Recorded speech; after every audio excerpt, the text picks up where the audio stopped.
Hello there everyone, and welcome back to Jozeevis Plays the Backlog. My name's Jozeevis, and as you might be seeing, we're starting another game today.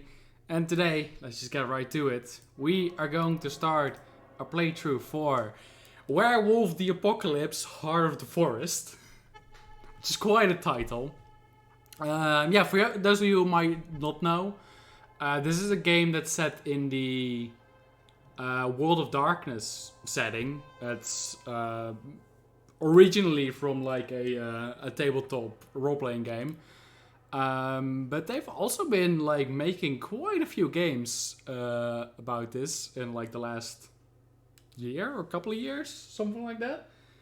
Probably, I mean, the one that's probably the most recognizable to people is going to be like Vampire Masquerades. That's been a game for like a long time, and it's also like the biggest role-playing system set in the World of Darkness. But Werewolf the Apocalypse is like, I think the second biggest. I've never actually played it, but it's also another big one. There's also like another big video game that came out in like the werewolf setting. It's like a RPG sort of thing. But yeah, this game, Heart of the Forest, is more of a visual novel because, you know, if you've been watching any of my previous streams, you know I like visual novels.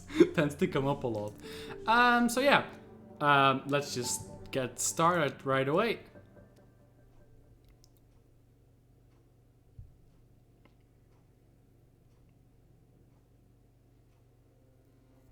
Prologue, Premonition. Well, that sounds already good. This is a game about rage and how it helps us to do things that need to be done as well as things that we later regret. Sometimes both. How do you feel about that? Great, I'm always angry. That's a weird response. I'm okay with anger when it's useful. Well, I prefer to think before I act. It sounds like when I'm okay with anger when it's useful. Sounds very much... Hi there, Braadvlees. Welcome to the stream. How are you doing?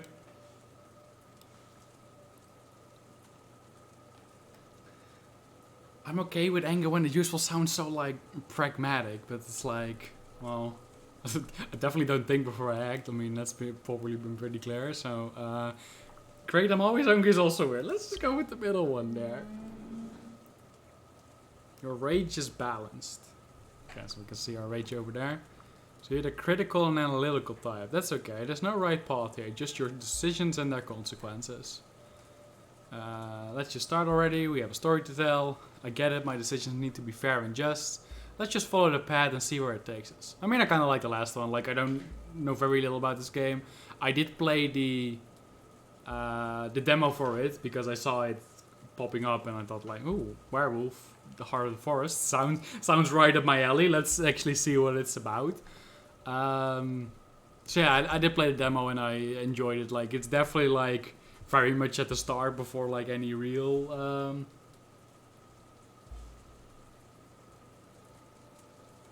I mean, there's music in the game. Do you not hear it?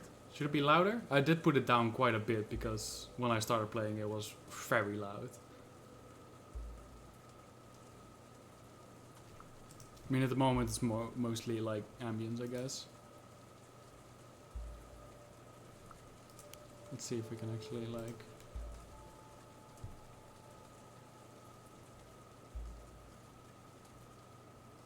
Oh, anyway, we'll see where the music takes us. Okay, I don't actually have any music lined up, so I will take that suggestion and look at it in the future. I did have like another stream where I wanted to like use music as like for mostly for the like start and end screens, and then presumably I did something wrong and the entire vault was completely silenced, like my voice wasn't even able to be heard.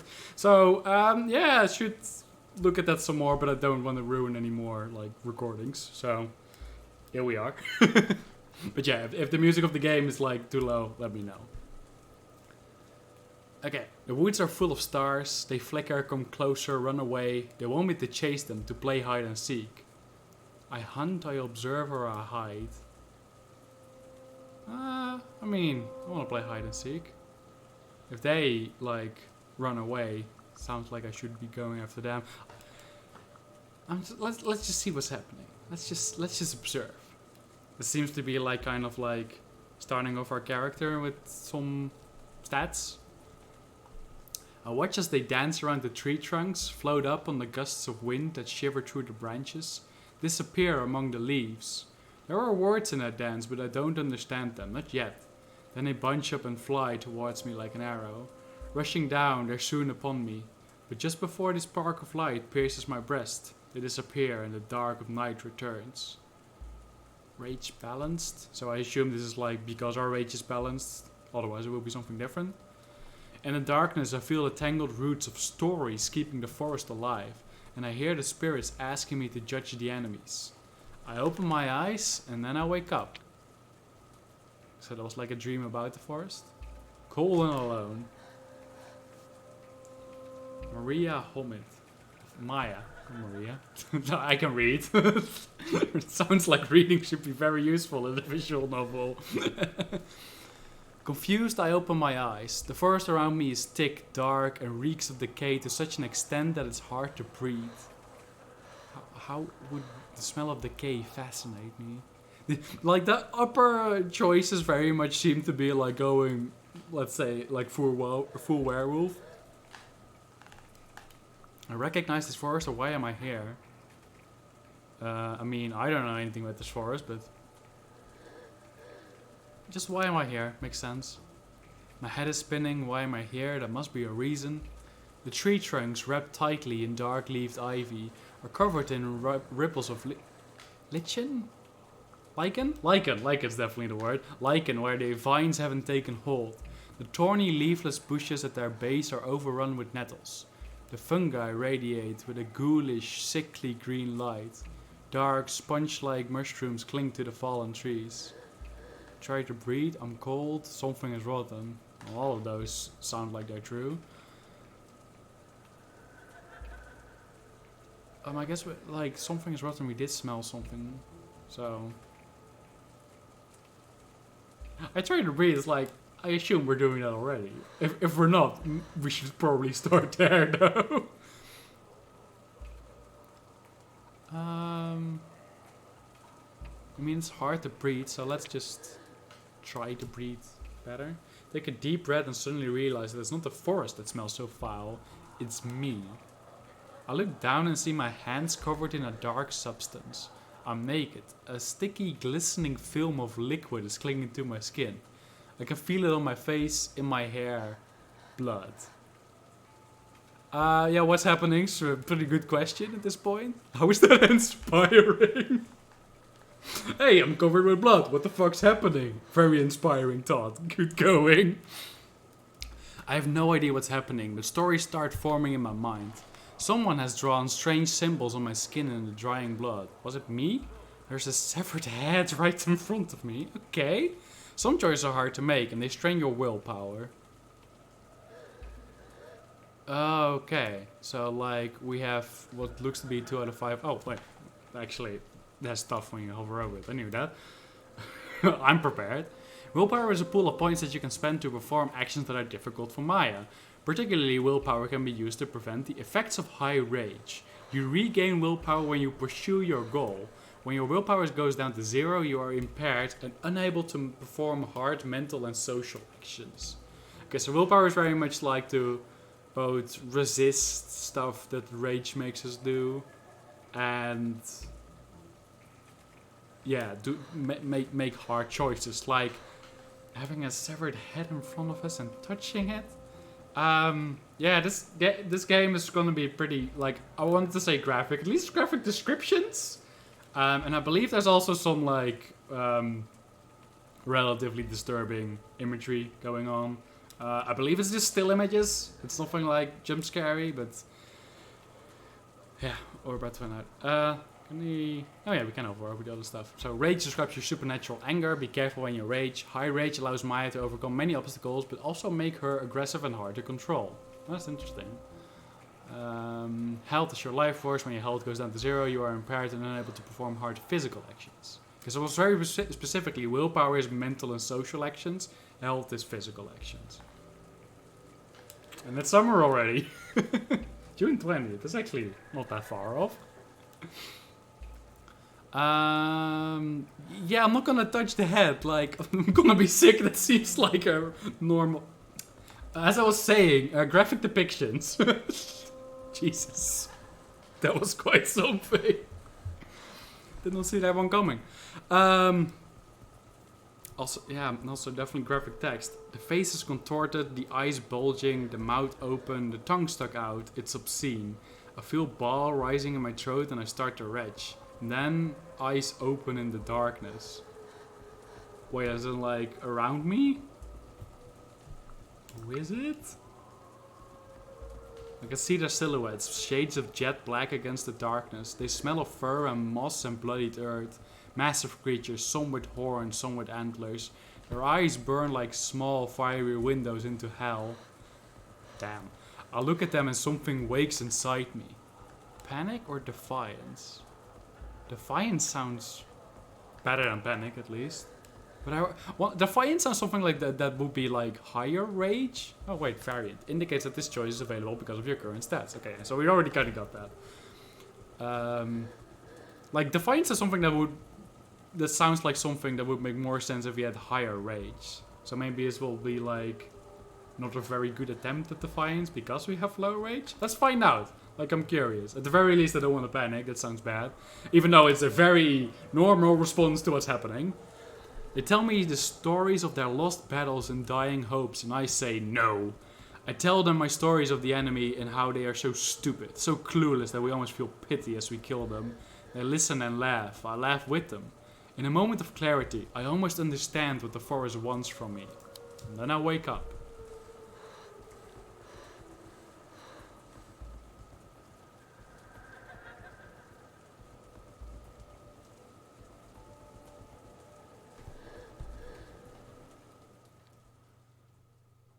And that was apparently the prologue. So I guess that was more like of a tutorial to like how the game's kind of gonna work.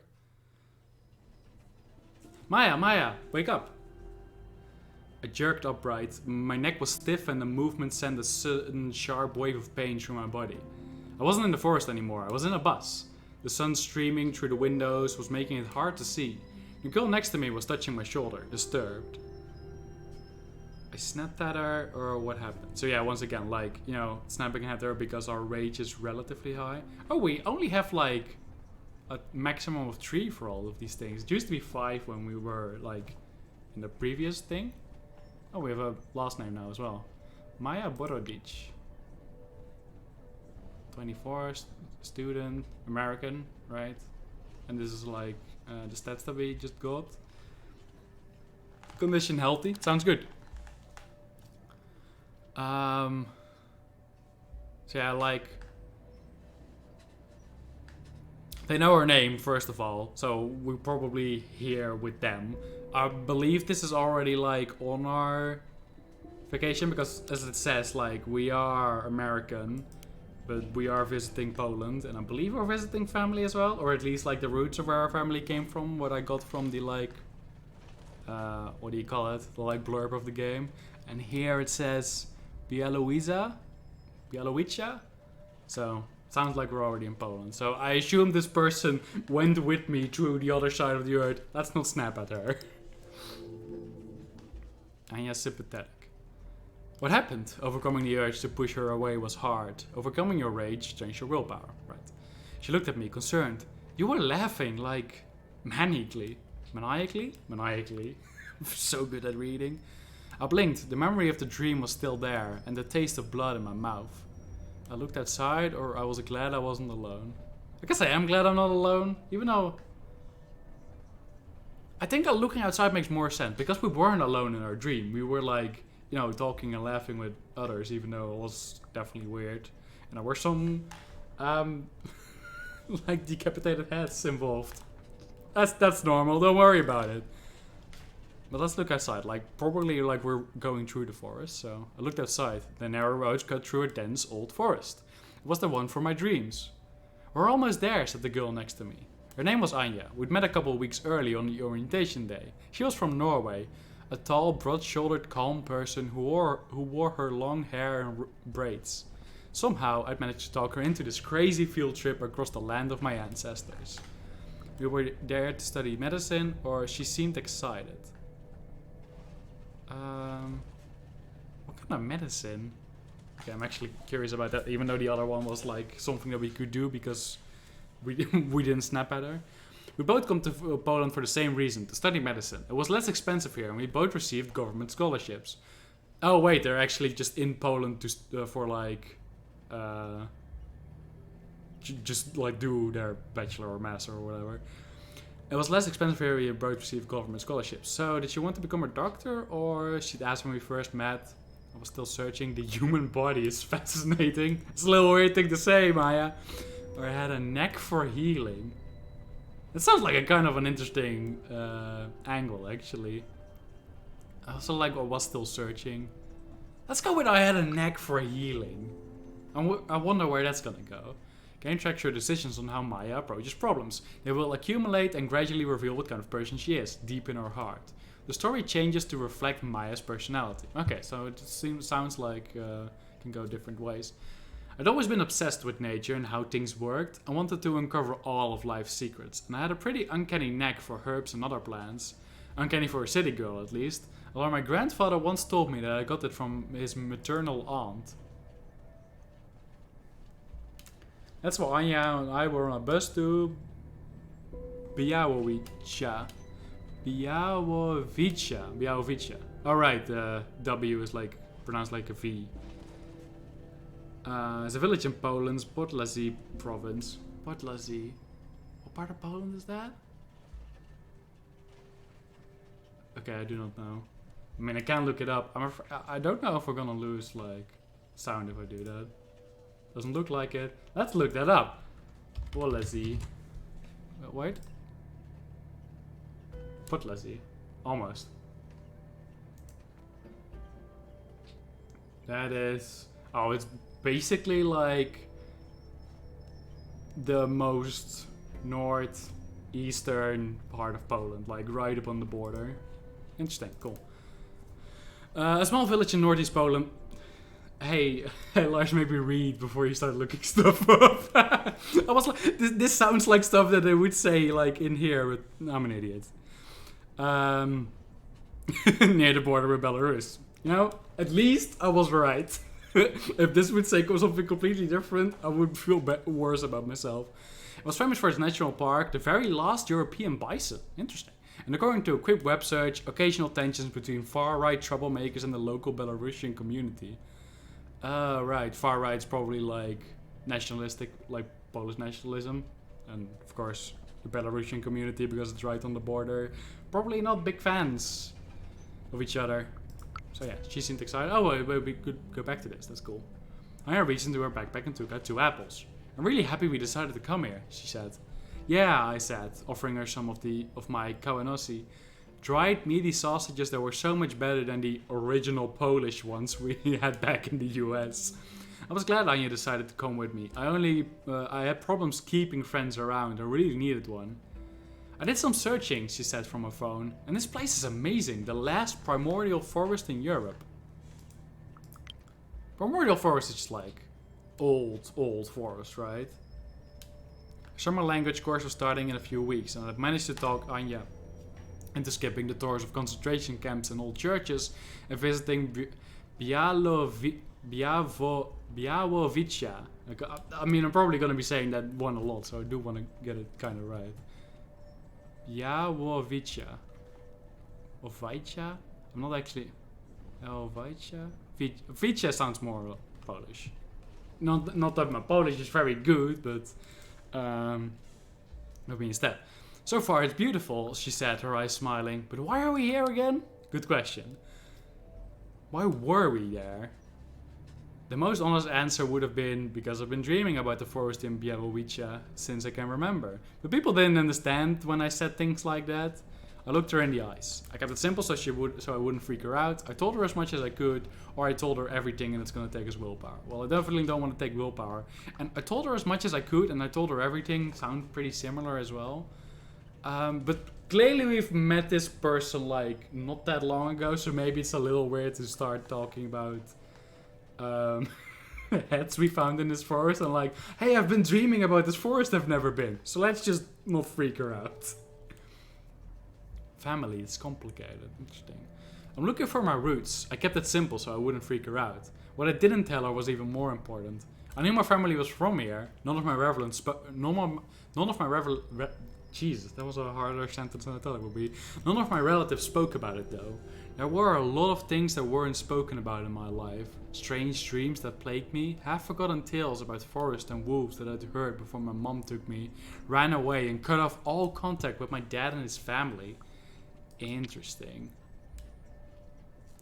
Anya fell silent for a moment. Anya's sympathetic.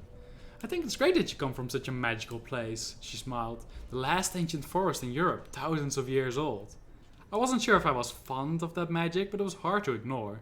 And that was precisely why I needed to do something about anything about my future. That damn forest and my weird-ass family. I had a clear goal in mind. I wasn't there by mistake. I planned this trip for months. I had to face the forest, I had to learn the truth about my roots, or I had to figure out my destiny. Like, learning the truth about your roots sounds definitely, like, more grounded. Like, more grounded in reality. The other ones sound a little bit more, like, spiritual. But I believe we already had some, like, points in, like, spiritual. That's actually our highest stat, apparently.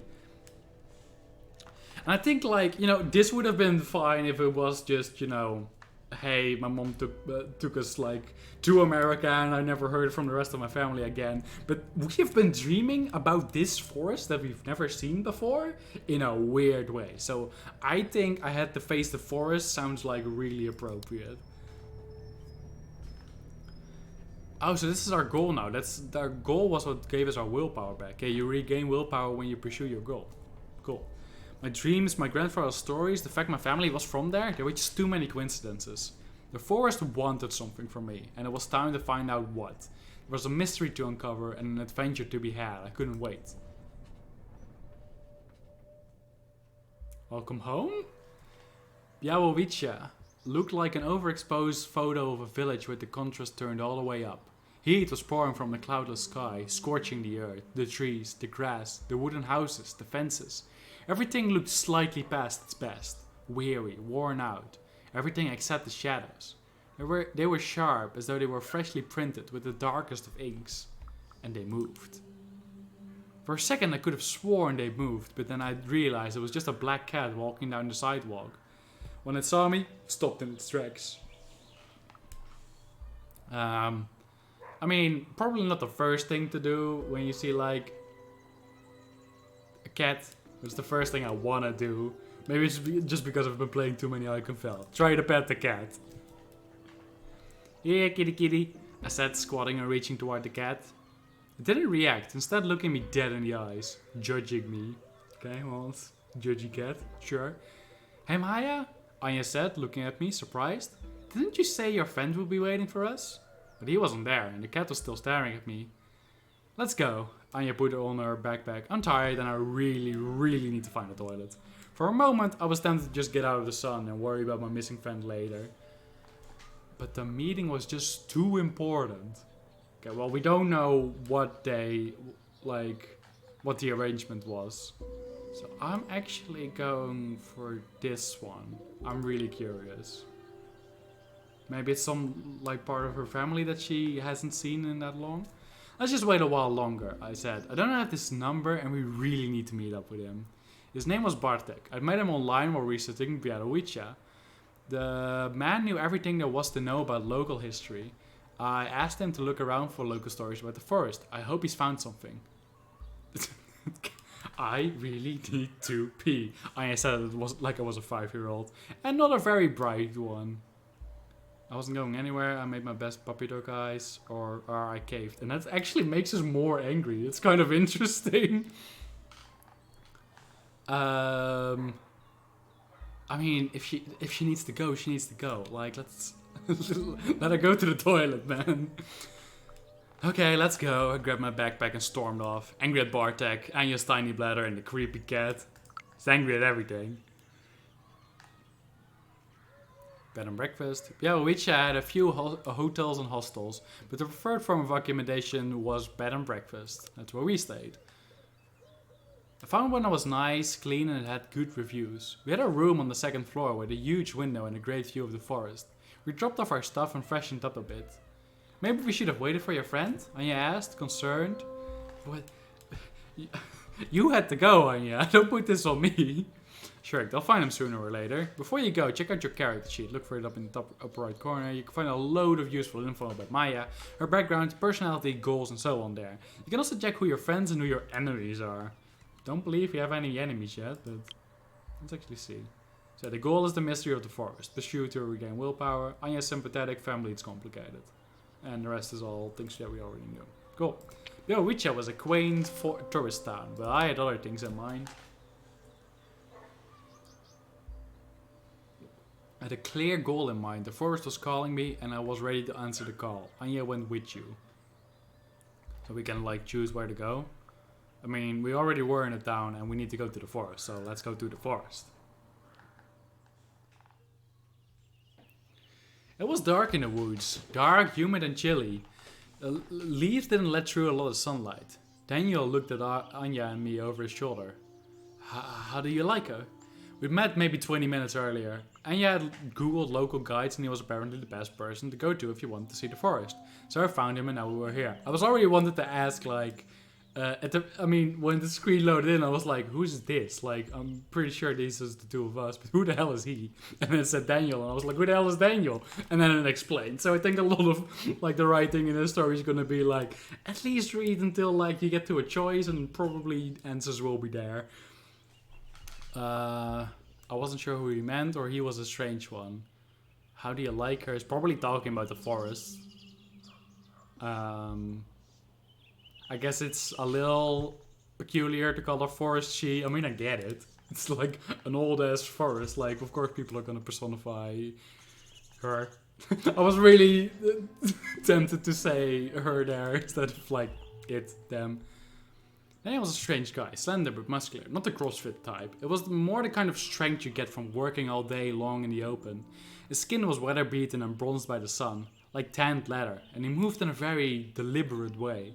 But his fingers were slim and delicate, and his eyes were the strangest shape of yellow-green. So he repeated, how do you like her? Okay, I guess we're doing both. Do you mean the forest? I asked. Polish was a strange language that gave the most unexpected genders to objects and ideas. Oh, so it's actually like... they're talking in Polish right now. I mean, pucha. Pucha? That's too many consonants back to back, man.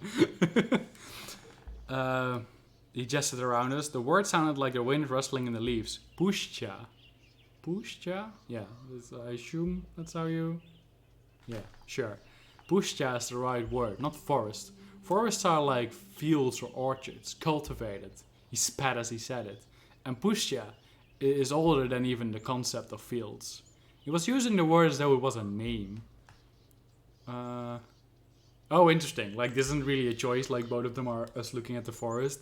But it's basically like how we think about it in our brain. Do we think about it as a forest or do we think about it like pushcha? So I'm actually like tempted to do this because we have some connection with this forest. If he like insists that that's what it should be called, let's think about that way. Pushcha. I looked around with fresh eyes. Spiritual. I felt as though I'd entered an ancient tomb. Gigantic dead trunks were decomposing slowly around me. Young plants and colorful mushrooms sprouting from them. The trees that still lived stretched toward the sky like columns holding up the vaulted canopy, which blocked out all but a few rays of sunlight. There was stillness and there was movement, darkness and light. If spirits existed, that place would be swarming with them. I love what I saw. It was alien, or there was something unsettling about it all. I mean, it also sounds very cool, but something unsettling sounds right. That's like, you know, makes sense to me. It's unsettling, I admitted. He smiled and nodded. It is, you're smart. Then I remembered why I was there. I told him that I dreamed about the forest, or I was cautious when I asked my questions. It is, again, it is a little weird to like just start with like, hey, I'm dreaming about this forest and stuff. But I know he seems like a bit of a spiritual guy, so let's just mention it like, hey, I've dreamt about this place. I think he's like a reasonable person to like, either he's gonna like respond to it positively, or maybe he's gonna be like, oh, you should visit such and such. They would know more about that. There's a special reason I'm interested in the forest, I admit it. I'm not from here, I continue, but I think about something secret connects me to this place. I dream about the forest a lot. Daniel stopped abruptly and turned to me, watching me for a while. His nostrils flared as though he was tasting the air. Maybe you seem familiar, he tilted his head. Your forefathers did something many winters past, and Pusha still remembers. Come on, I know exactly what you need to see. Interesting. That piques my interest. Hint, the forest recognized me. Well, okay then.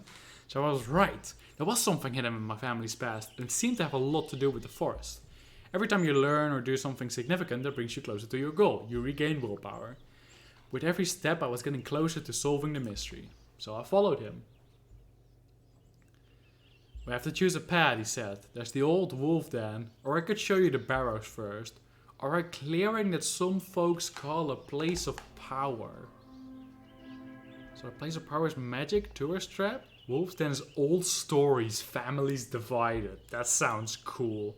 And the burrows is ancient graves, buried secrets? Okay, definitely like one of these. The place of power is like... I mean, it sounds powerful like in the context of like... the forest being like primordial and hella old. Hella old is a technical term. But Wolf's Den and Barrow sounds like most related to... finding out about like our history and what connects us to this place, and clearly we learned something there, even though like our main goal is to like face the forest. I think Wolves Den sound like it might be a good middle ground, and then again, does that really tell us anything? I'm gonna go to the graves. Like, I just want to know what that's about. What kind of graves? Is there gonna be any family members? Stuff like that. I want to know. We started walking, but after a few steps he stopped abruptly, like he'd remembered something. Then he turned to me. Could you do me a favor, please? He asked. It depends. I don't know. Why don't you tell me what you want first? He ran his hand through the moss on a dead tree trunk, smelled his fingers, and then reached into his pocket. He took out the small stone. Too small to be a weapon? That's a weird way to look at it. Something personal, or it was just a stone? Something personal, question mark? Yeah. That makes sense.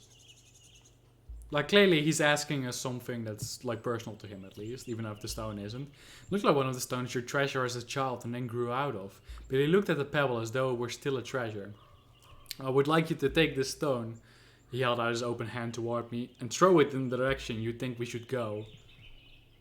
I did what he asked. Was it a good idea, or I declined? I'm not gonna decline.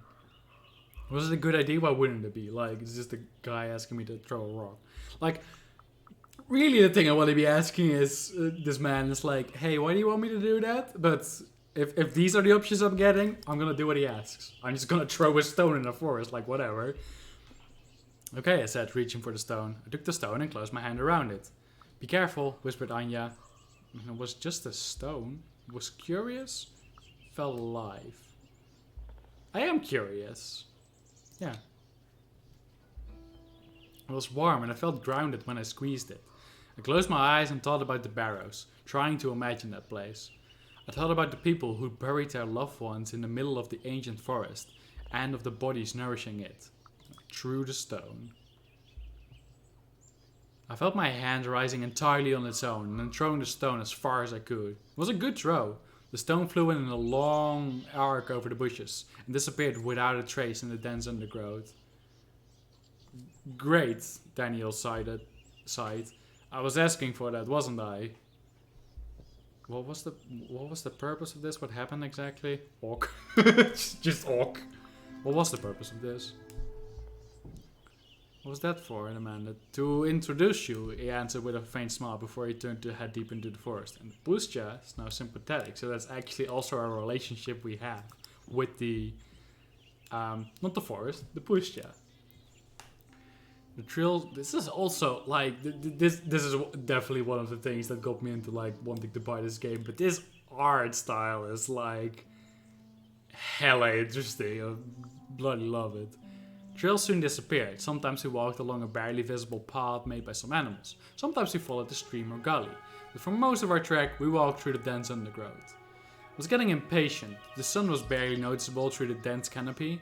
I had no idea what direction we were going, and I was starting to doubt that Daniel did. Okay, so this is like we're getting impatient because we're like angry. But it was a pleasant walk. Oh, because Pusha is sympathetic, it was a pleasant walk. That's interesting. There was always a path through the brambles, the ground was even, and the branches stayed out of our way. I almost felt like the forest wanted us to find a way. I stubbornly pushed on, or Daniel was a mystery I decided to solve.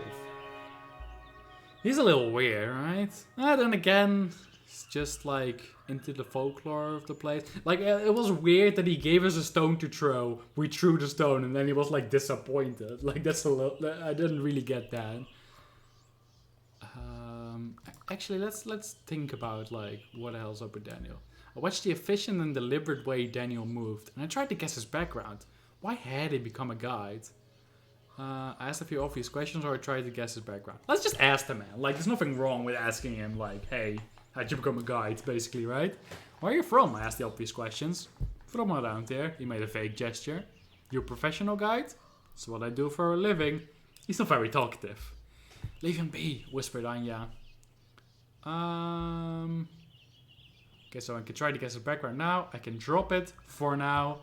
Or then it hit me, and that's taking willpower. Interesting. I'm actually really curious what this realization is going to be, so I'm just going to give up that willpower. Like, we're already in the forest, so we're probably going to get more willpower back by following our goal. Suddenly it all came together, and I realized that what was so unusual about him. The way he moved, it was so natural, so effortless. No one who'd spent their childhood sitting all day at school or in front of a screen could move that way. Who are you, Daniel? I asked, bewildered. Were you raised by wolves or what? He looked me straight in the eyes, his irises a mesmerizing yellow-green. Yes, I was, he said with a poker face. Then he winked. Anya smiled uneasily. I mean, that's a pretty good joke. We can laugh about that, but we didn't get the choice, but we should. We've been walking for a while when I noticed that Daniel's steps had become slower. He was also looking around more often and had hunched slightly. Fuck, we're lost. Was it the barrows? Or I just enjoyed the moment. And that's going to like reduce our rage a little bit. I do like having like more balanced rage. That sounds nice. So let's just enjoy the moment in like the pusha. I sat down on a fallen tree trunk, looked around and just enjoyed the afternoon. For a moment, Daniel shook his head. Tricky to find sometimes. Be quiet for a moment, please. That was when I felt it. Ash in my mouth. The smell of smoke and wet soil. And a pool. I knew where to go. I think I know where to go, I said, surprised. He tilted his head and said, okay, let's check it out. I pointed to the barely visible path to my left under a dying tree. He followed me and I followed my feet, knowing exactly where they should go. Under the crooked tree, past the dead tree trunk and the sponge-like mushrooms, across the patch of wet, dark green moss, all the way to a place that didn't look much different than other parts of the forest, until you noticed the mounds. There was something about the flattened hills that drew my full attention. They must have been bigger in the past, I could remember, or I felt dizzy.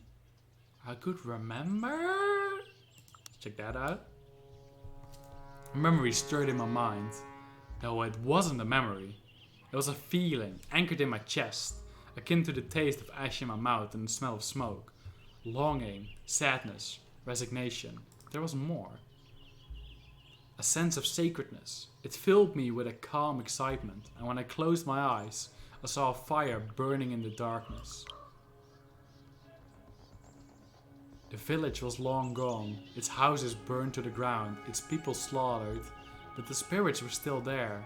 It accumulated over time, some in ancient Roman armor, some in rags, some in animal skins, some in uniforms from the world wars, some in modern camo. Are we dead? Where are we? They asked me with frantic whispers. Is this hell? They were only echoes, or it was paradise? Well, it's definitely not paradise. They were only echoes. That's a weird experience we're having right now. But they weren't real, just echoes of the past. The spirits in the trees were real. When I opened my eyes, Daniel was watching me. You were somewhere else, he said. You said you had family here? I nodded, I dodged the question, or I lied. I'm gonna nod, like, he may know. Heard that my father's family came from here. I nodded. I don't know how much about him, though. He sighed. I don't think you should be here, he said tersely. You're not ready. He knew something, or he didn't feel ready? I mean, he knows something, that's clear. And I want to know what he knows. Why? What do you know? I wasn't letting you go. About you? Not much, but I know about the Puscha. The best is close here. His eyes were worried as he looked at me. And if the Puscha calls to you, it's wise to listen. But it's not wise to get lost in the voices. Come. On the way back, I was lost in my thoughts. The voices in the vision knew what I had to do. It's almost as though it was expected of me. Was this what the forest wanted from me, or I discarded that thought? And we're going for the first one. Like, we want to face the forest, like, let's not discard it. Daniel said the Pusha had called me. Was the vision showing me what the forest needed? I accepted that thought, or I was scared. I'm definitely going to be scared, even if I accept it. Like, what the hell just happened was weird. And I would be scared. Progressed, goal mystery. The forest showed me visions of blood and fire. I trembled. A bigger picture was starting to come to light, and I wasn't sure if I liked what I saw. The Pusha wanted my magic. The walk back was uneventful. My magic? As in, like, why we are good at healing? Felt a little tired. The shadow of the enormous trees cooled the sweat on my skin. The taste of ash lingered in my mouth. So we can go. Okay, so now we can visit one of the other places. Well, as I said, like, place of power probably sounds like it's also going to be like maybe too much for us, like Daniel said about where we just were. So Wolf's Den, probably a place to go. Let's just go there. Also sounds like the more interesting place to me. First thing I noticed when we stopped was a pine tree. A pine tree I knew. I remembered it, small, twisted and crooked, growing on the side of the hill, fighting for light and balance, robbed of level ground. Had to make do. To adapt. Months before that, when I decided to come to Poland, I dreamed of that tree, was sure of it. Just like I was sure that under the roots I'd find a burrow, and a few feet away another one, like two dark eyes gazing at me as I approached. Oh, that's definitely like, oh, this is like a wolf face, isn't it? Like eye, and this is like the snout, and this is the top of the head. That's cool. That's cool imagery, if nothing else. Daniel passed me and approached the tree. He pressed his cheek against the trunk. Hello, he said quietly. I said nothing. Was there someone else there? Or hello again? I kind of like that. Was there someone else there? What does that mean? Oh, that's just like us thinking he says hello to somebody. But he's definitely talking to the forest. Let's go for the last one. I think we would know. Push says friendly. Was it already friendly? It might have been. Hello again, I said quietly. Daniel looked at me with surprise, but didn't comment. This is the den, announced Daniel. It's abandoned, of course, but still worth seeing. Why was it abandoned, or it didn't look very impressive? No, why is it abandoned? I'm not gonna like downplay anything that's going on here. Or anything we see. Humans happened, Daniel sighed. He sat under a tree, leaned back against it. It was a hot spring morning when they found this den. No one knew who the men were, even though it was only one human generation ago. There were 6 cups here on the roots of the tree. He'd stopped stuttering and seemed to enjoy telling the story. I enjoyed listening. There was something calming in his voice and the way he talked. His slow gestures and wistful eyes made me feel as though I was with the cubs on that hot spring morning. I don't think they wanted to hurt the wolves, he continued. They probably thought they'd been abandoned. That's why they took the cubs with them. Humans have this instinct that makes you try to befriend everything, especially if it's dangerous. Not befriend, enslave. That's a little edgy. I didn't disagree. Or, yeah, we were like that. I didn't disagree, or yeah, we were like that.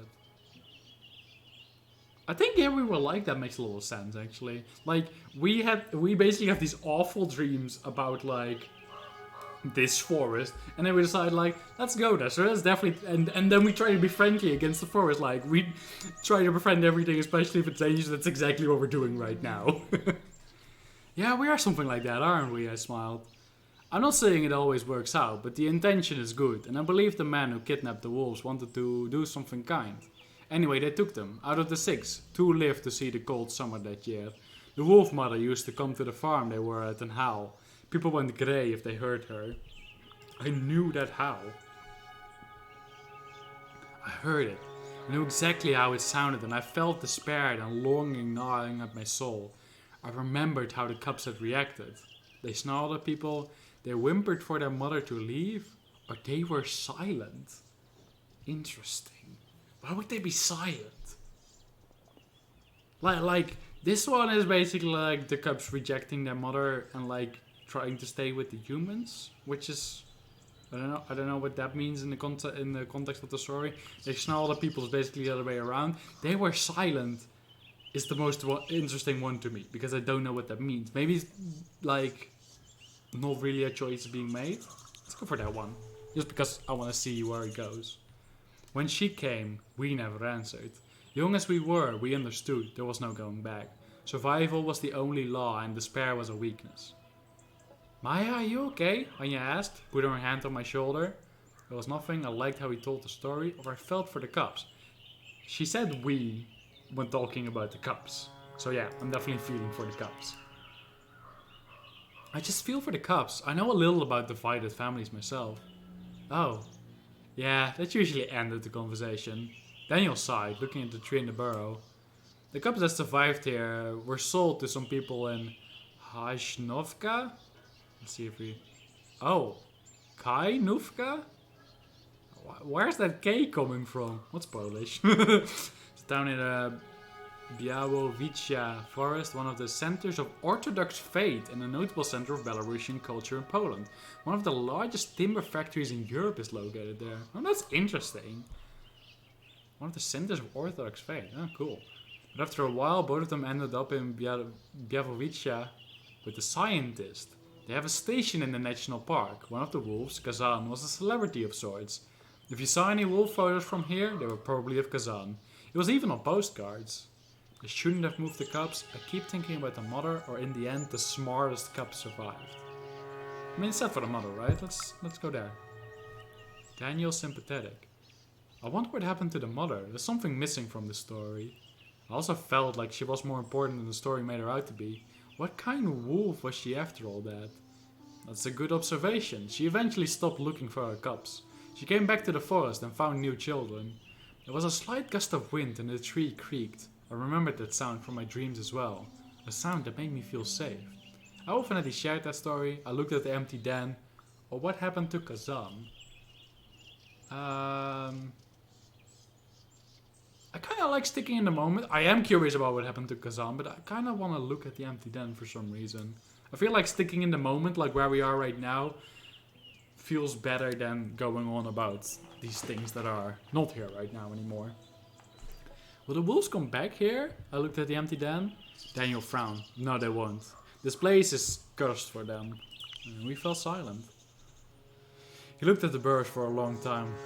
This place is my friend, so I tried to keep it important and respected. I think it's my mission, you know? I could relate to that, this guy was super weird. I think I can relate to that. Like, you know, guy respects the forest. It's fine. I think I understand. The forest had a way of sending people on missions. Oh, I guess we also came here because of the forest, that's fair. Daniel looked at the tree one last time. Goodbye, he said. I also said my goodbyes. Pusha is loyal now. Well, that went quickly. Yeah, I think that makes more sense. Like we're clearly in this feeling. Like even if we aren't as spiritual as Daniel, like just play along. Like this is important to him. Let's do as he does. Okay, so I guess we go to all 3 places. So we end up at the place of power now. I mean, I'm glad we get to see it.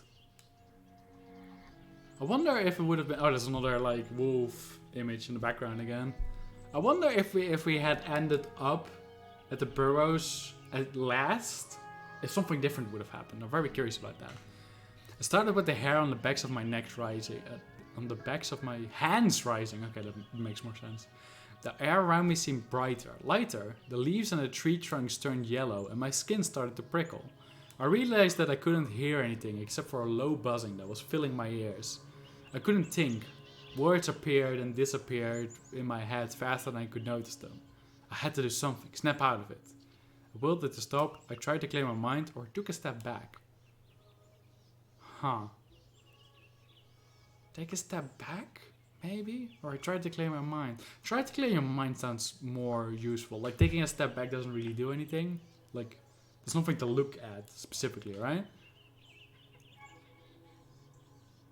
Yeah, or we are already in the place of power and it's like the power of this place that makes it feel like that. But clear my mind sounds like a more natural response.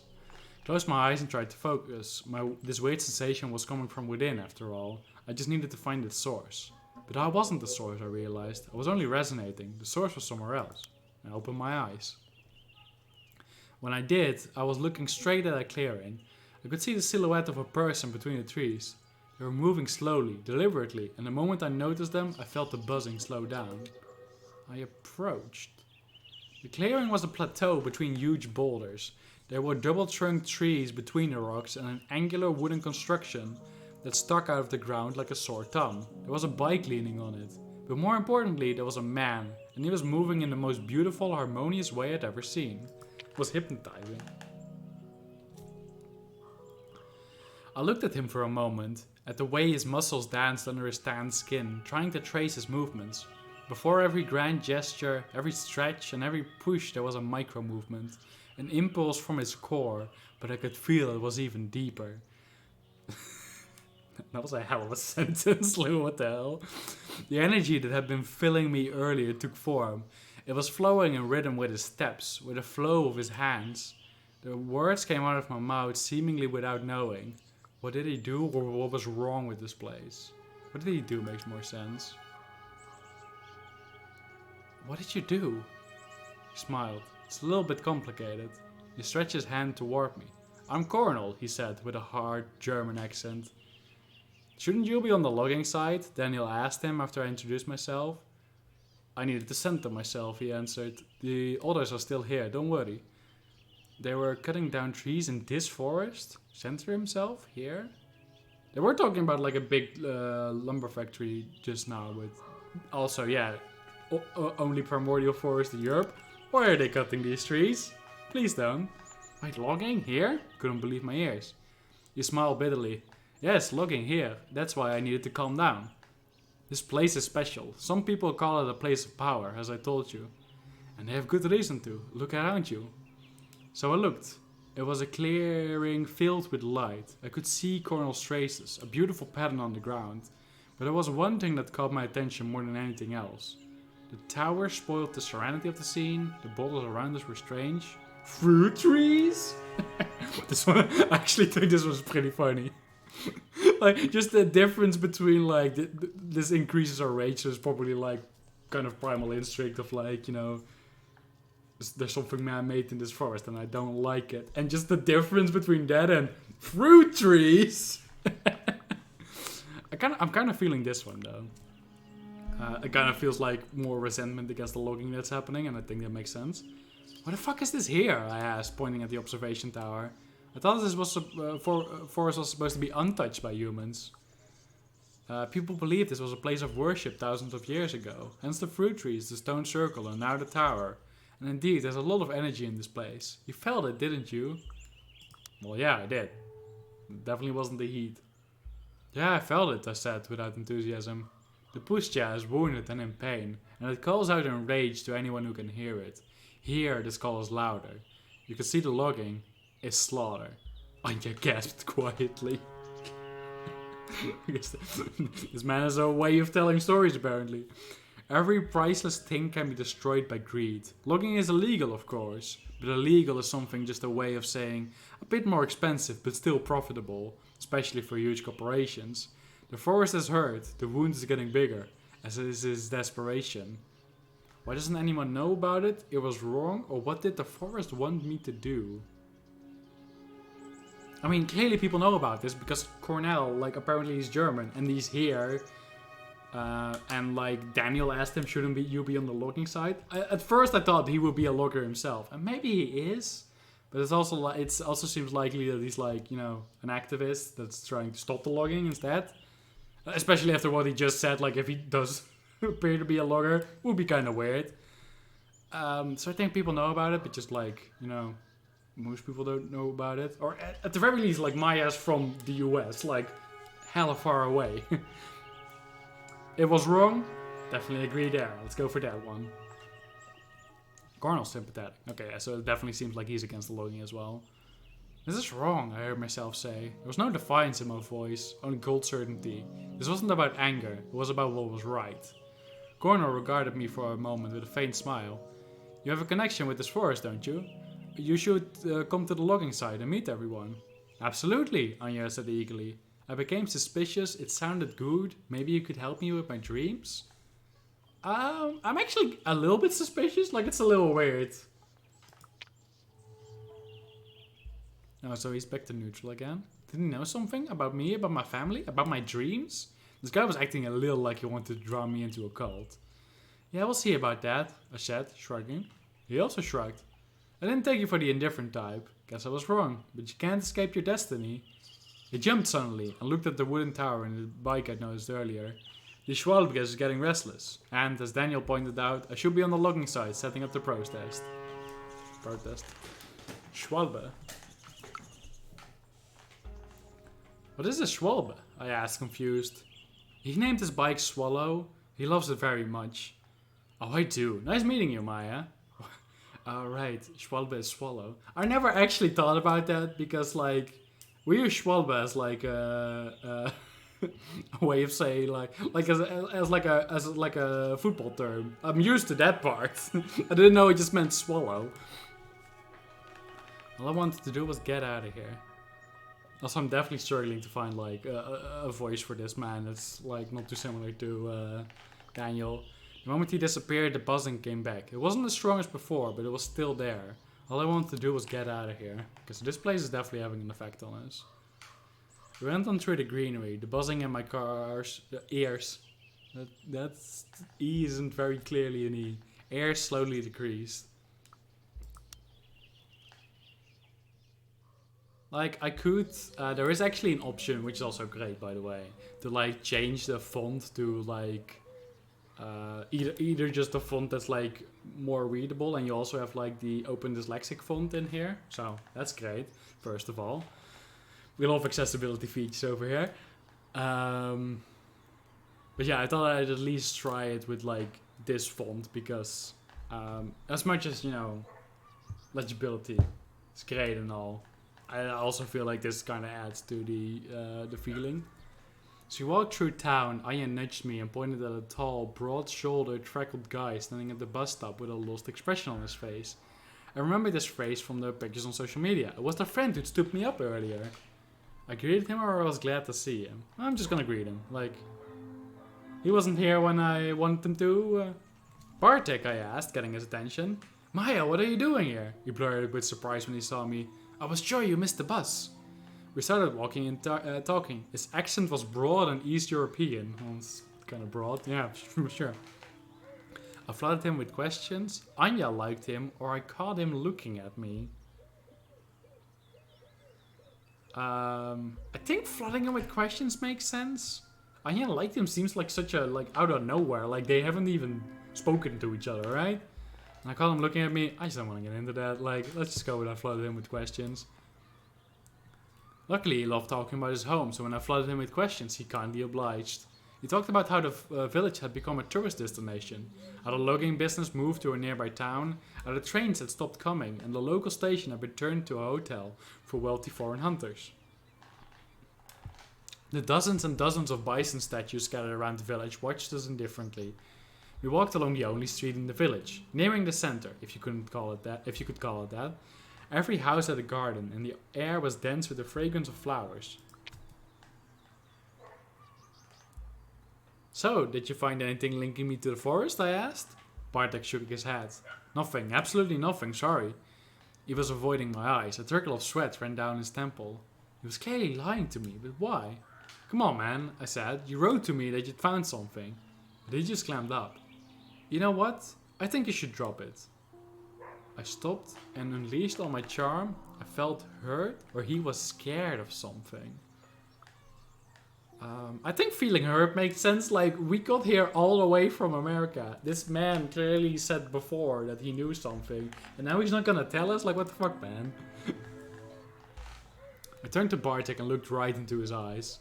It's a bit unfair, don't you think? It was a long, uncomfortable ride, and I only came here because you said something. Said you had something. That's gold. I had twisted the knife. Well, he brushed his forehead with the back of his hand. I did ask. I started with the old people here. I told them that my friend from the States was looking for her roots and wanted to know about this place. Her family came from. You know the drill. At first, people were very, receptive. I waited for the other shoe to drop. And then I mentioned your name. I started losing my temper. I urged him to continue. I needed a moment to calm down. Urge him to continue. Let him talk first before we get angry. Bartek, no dramatic pauses, please, I urged him. The tension is killing me. One of the old men here told me to go to hell. The other spat on the ground and his wife crossed herself. For a moment, he looked younger and smaller. And then my own grandmother told me to stop asking. She said something else as well. Tensed up. What? I asked. She told me to pray for you. Suddenly, the sweet golden afternoon wasn't so sweet and golden anymore. That piqued my interest. Who was I? I felt shivers run down my spine. I mean, that does pique... Like, our name is that powerful? Like, that makes sense. Like, that piques our interest, right? I knew that there was something weird and interesting connecting me and my family to the forest. I could feel a shiver run down my spine. Hey, we didn't pick that up, shit. Come on. We walked in silence, but my mind was in overdrive. People didn't want to talk, and it could only mean one thing. I was on the right track. People were scared to talk about your family in the forest. Okay. My pulse quickened and I tensed up like a hound that smelled blood. I was on the right track. I needed to gather my thoughts. It was a long day, a lot happened, and I was really tired. It was good to meet you in person, but I need to be going. All this traveling and walking through the forest, it was exhausting. I smiled. Sure, where are you staying? Turned out we were going the same way. Of course. It always happens. First evening. The B&B was quaint. I left Anya and Bartek outside. They were lost in the conversation and didn't even notice that I was gone. When I got out of the shower, Anya was back, smiling and a little flustered. What a day, she smiled. So what do you think? I made a quick mental inventory of everything that had happened this day. They were cutting down the forest, places of power sure made an impression. Daniel was a strange guy. I was moved by the story of the wolves, and I was freaked out by the vision of the barrows. I mean, I think out of all of these, I mean, this is definitely true. Like, we were definitely feeling for those wolves. Being freaked out by the vision I had of the barrows definitely makes a lot of sense. They were cutting down the forest, also seems important, but I'm definitely going to start here. Something strange happened when I was visiting the old barrows, I said, and instantly regretted it. Never mind, I was probably just dehydrated. Yeah, it was probably it, but you looked weird. She laughed nervously. A lot of things today were weird when you think about it. Yeah, let's just go for the cutting down the forest, right? It sounds like we're gonna do all of them. I can't believe that logging here. I shook my head. Isn't the forest on a UNESCO list or something? Yeah, I know. I wanted to check out this protest people were talking about. Maybe we could go there tomorrow? I was moved by the story of the wolves. The wolf cubs that were kidnapped and died in captivity. That story stayed with me, you know? She put a hand on my arm. Divided families, huh? It's okay, Maya. Place of power sure made an impression. I mean, that one also, like, wasn't quite the vision we had at the barrows, but it was still a weird feeling. Felt a strange energy in the place of power before we met Cornell? Cornell's probably? Still freaks me out. Cornell seems cool though, and he seemed to really understand what you're going through. I don't want to say Daniel was a strange guy. I don't think he was that strange of a guy. He was just like, you know, he had a connection to the forest. It's fair. You know what? I'm seriously tired. Let's call it a day, shall we? Soon we were both in our beds, ready to sleep. I lay in my bed for some time, trying to make sense out of everything that I'd learned and experienced that day. The gibbous moon was shining through the window. A gentle wind was blowing. Of course, that's going to come up. This is a game about werewolves after all. Every time I closed my eyes, I saw the tangled branches, the stone Daniel asked me to throw, the leaves. I came here with one question and now I had so many.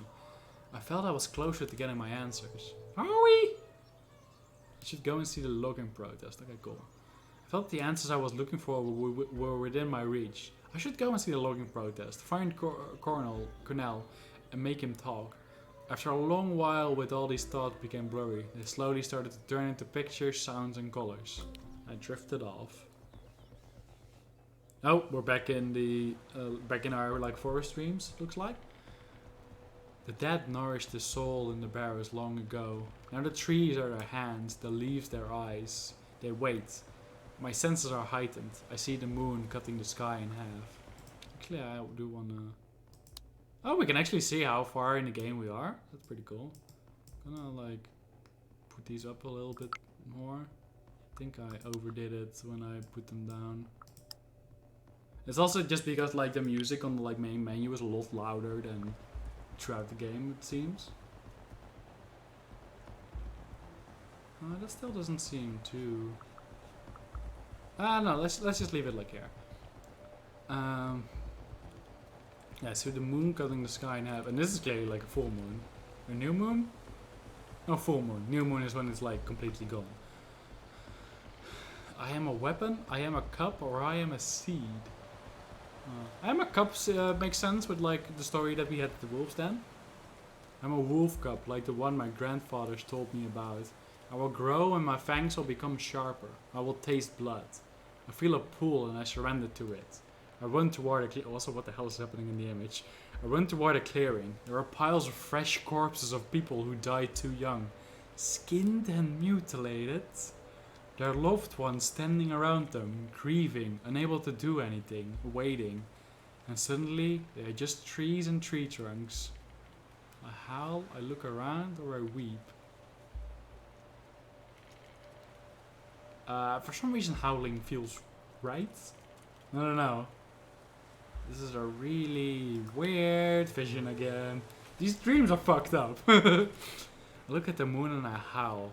The trees are dead and I'm the only one left to sing their story. There's a stench in the air like meat rotting in acid, but somehow worse. I see the monster's armies. Their mandibles are whirling chainsaws. Their long metal arms are wrapped with black pipes that look like glistening intestines. Their smell is vile, their weight unmoving. Okay, so these are definitely like the loggers.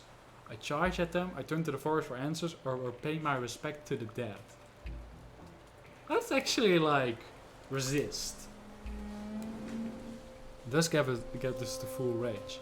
I try to breathe through my mouth as I run toward the machines. I hit and kick them blindly, screaming at the top of my lungs, and in my own screams I hear strange whispers. They tell me to look at the sky. There, between the stars, two shapes circle each other. An old sad wolf with grey hair and a white weasel. They keep their eyes on one another as they continue their dance, suspicious but not hostile. We need to fight the enemy, the awful rotting stench, I know that much. But how can we do that when we don't trust each other? They stop, they look at me and the clearing. I jump toward them, or I can be inspiring and sing to them. Actually, we have full willpower. Let's try and like, because she mentioned like, how can we do that if we don't trust each other? Let's try to bring them together. I don't exactly know what we are like referring to here, but let's try to bring them together. I sing to them in words that I don't recognize, but I understand. They come down to me and their voice is the voice of the Pusha. We've been calling you and you finally came. Wake up.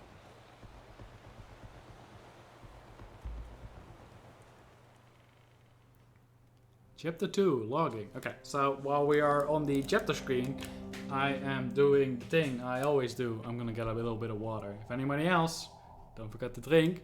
I don't know if if it's as hot as it's over here, but if it is, definitely remember to drink water.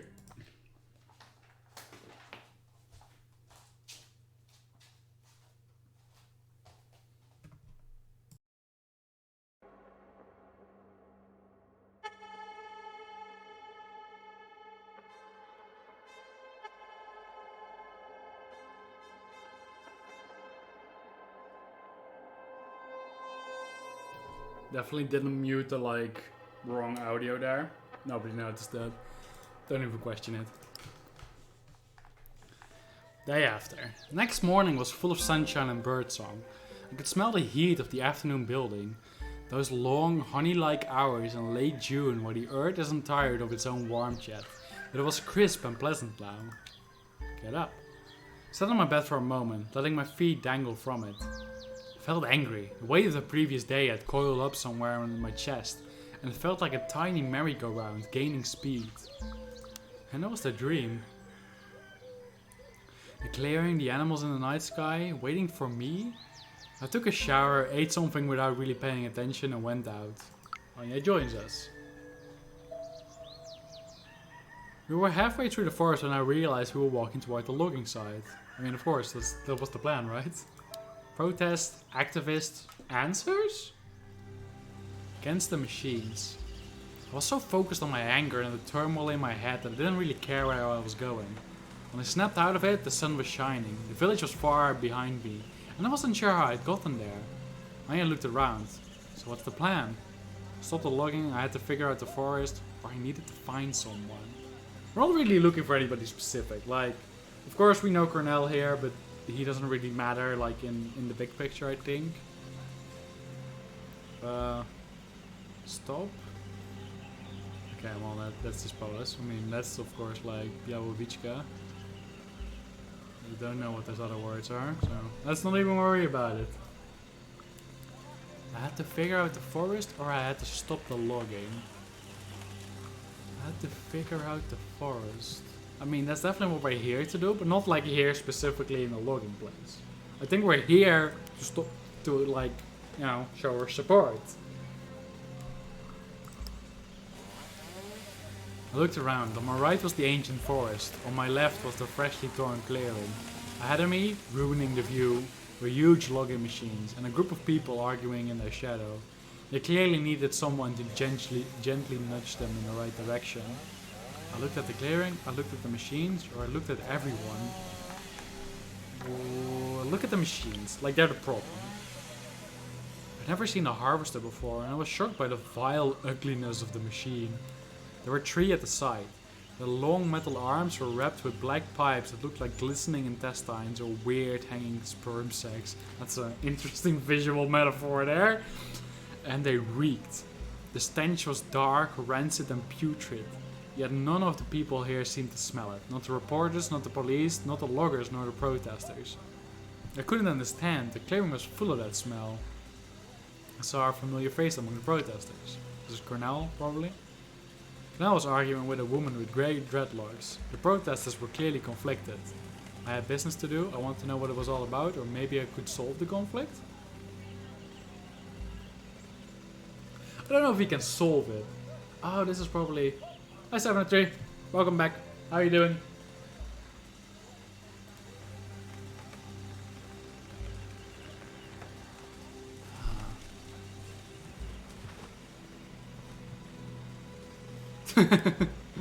That's totally fine. I'm just glad you're here. Have fun playing Destiny, and I'm glad you're doing great as well.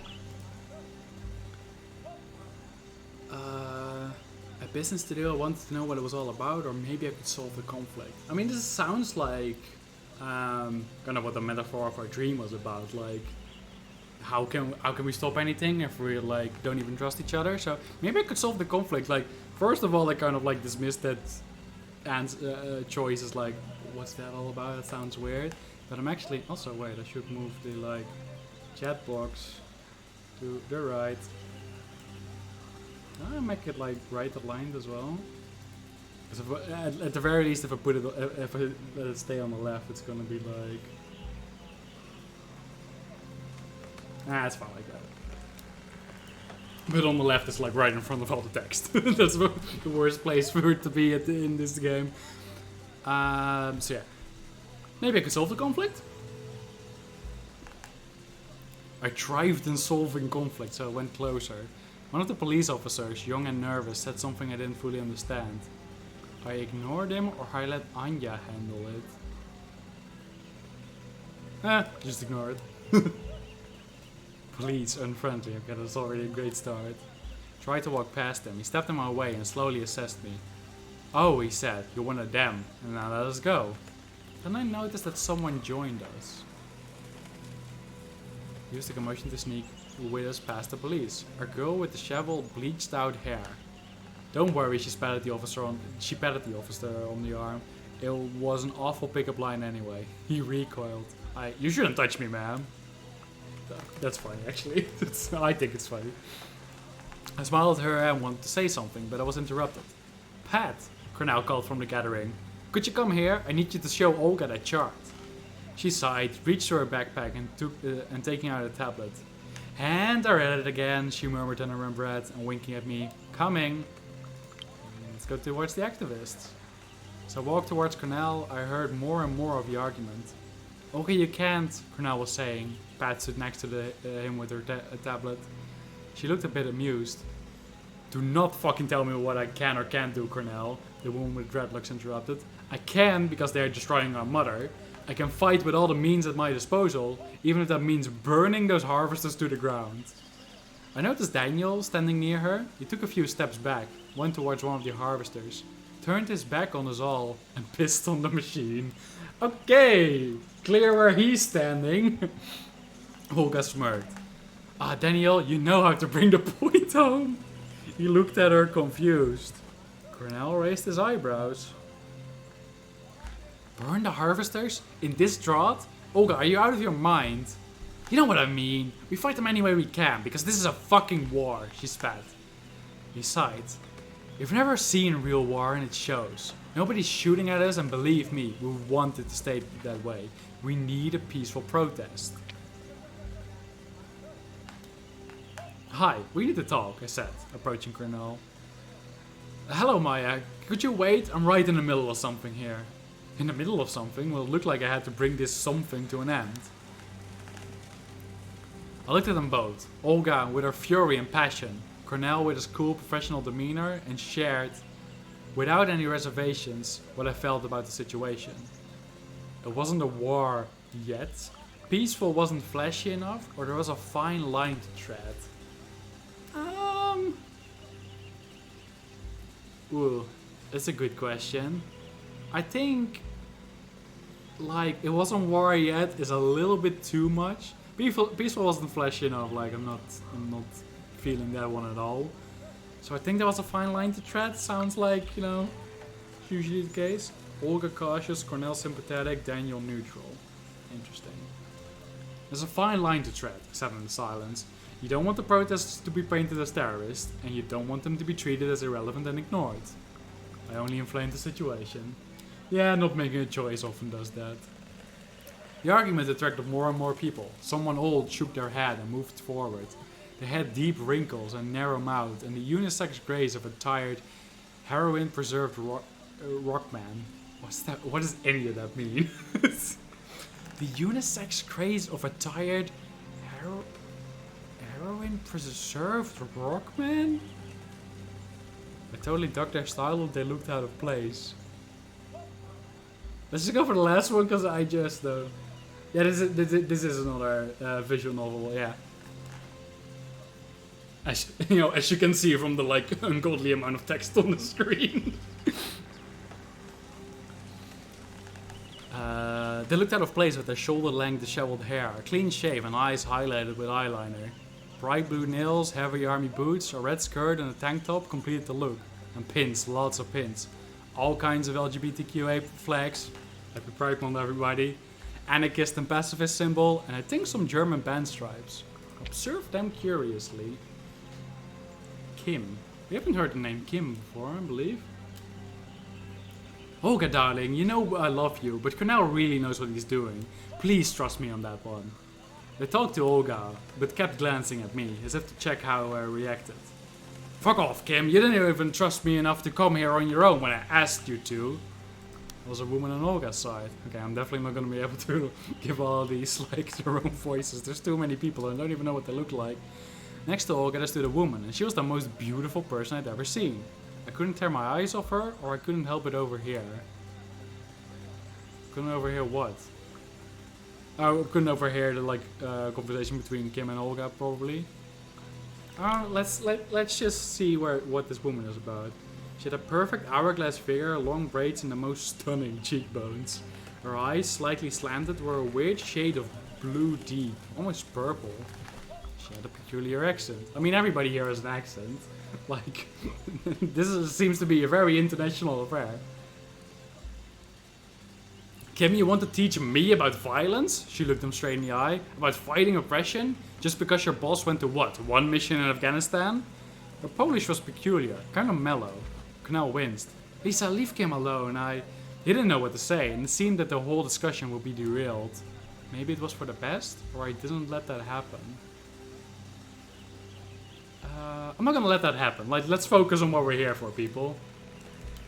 Hey guys, the forest, the logging, the protest.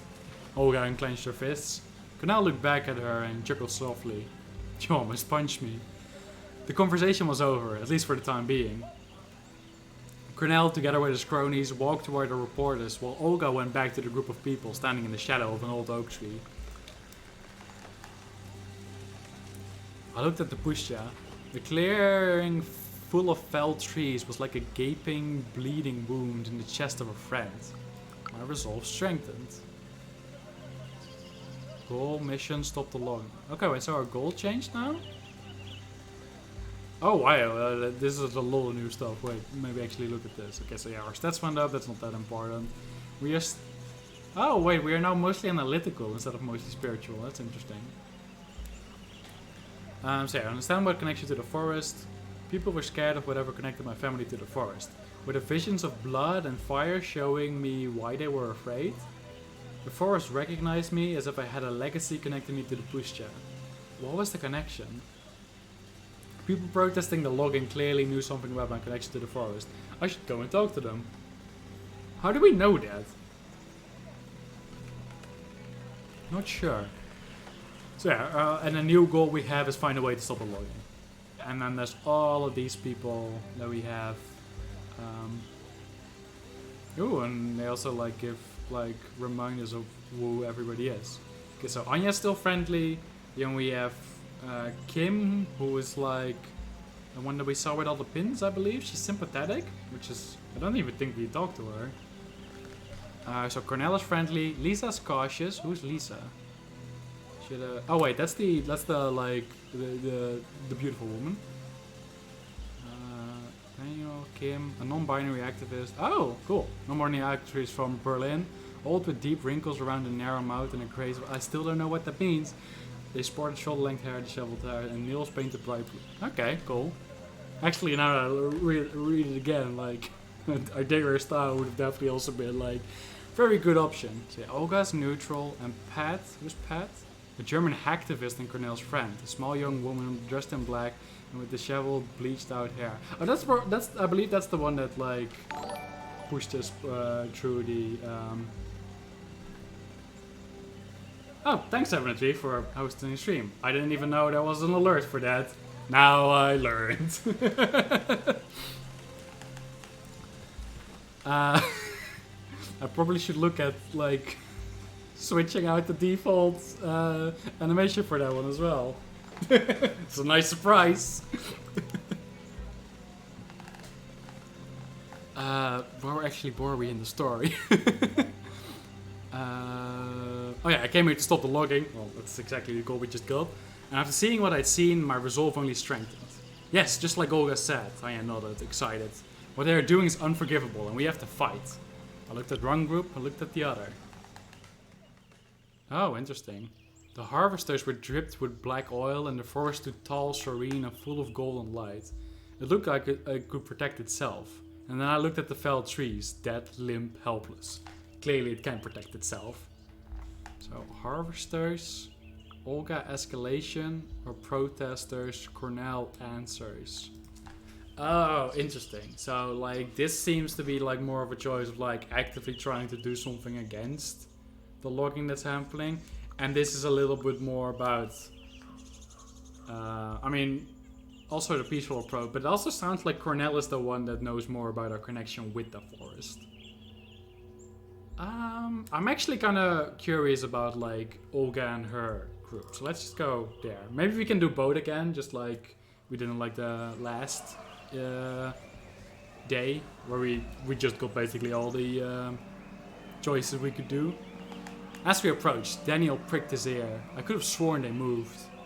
Hello, fellow humans. He grinned at us. So, okay, it's interesting to say that.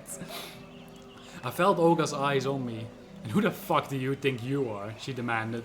She stood there with her arm wrapped around the waist of another woman. It was Lisa. She winked at me and mouted, "It's okay." I didn't care about them, I wanted to act, or what was the argument about? I mean, what the argument about is was pretty clear. I didn't care about them, I wanted to act. Let's go. That actually made Olga like us, sure. I couldn't care less about her opinion. I knew why I was here. I'm someone who wants to burn those fuckers. Okay, that's like, you're at an 11 right now and I wanted like at an 8 or something. I pointed at the lurking shapes of the harvesters. Lisa nudged her. "See, honey, I told you. It's obvious." Looked at them again. Olga rolled her eyes. I had more time to look at her now. She was wearing combat trousers, sandals, and there was a small silver double-bladed axe hanging on the string around her neck. The Labries, a lesbian feminist symbol. She wasn't hiding where she stood. She acted like she knew something about me. Why was she so jumpy, or what was her plan? I mean, these first two are like, again, like about them, and I just made it very clear. I want to know about the plan. Like, what are we doing here? Do you really want to burn the harvesters? I asked. Well, the asshole was right. It's not an option in this drought. But yes, I want to destroy them and stop the logging by any means necessary. Are you ready to help us? She acted like she knew something about me. Okay, so we did go back to that. I feel like there's something personal going on here, I said bluntly, but I don't even know you. Oh, Maya, but I know about you. When the push is under attack, she reaches out and picks someone. This time, goddess know why, she picked you to help her.